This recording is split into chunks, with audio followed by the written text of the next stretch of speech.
Just before Thanksgiving 2022, we had the great fortune of attending a Kez one-day event in Santa Cruz, California. These happened a bit more regularly a few years ago, but thankfully things are starting to get back to normal. For those that are unaware, Kez stands for Kezurou-kai, basically planing event, planing meeting. And these events are modeled after the same that happen in Japan, where carpenters and tool dealers come to show off their skills and tools and share in the celebration of the craft of Japanese carpentry. Or they just call it carpentry in Japan. The day culminates in a planing competition where attendees try to make the thinnest shaving possible with their Japanese hand planes.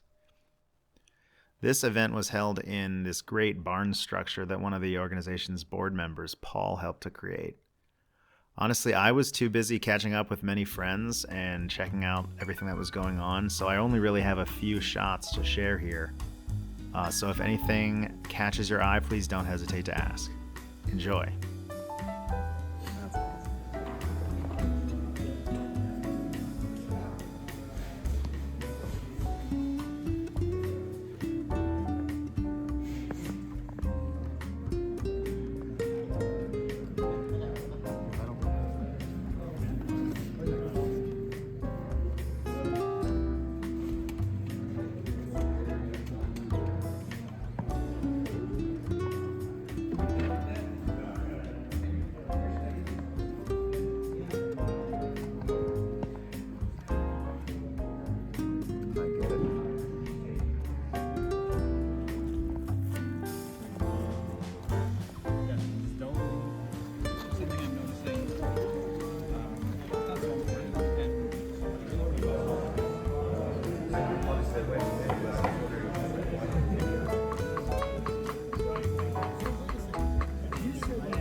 I know exactly.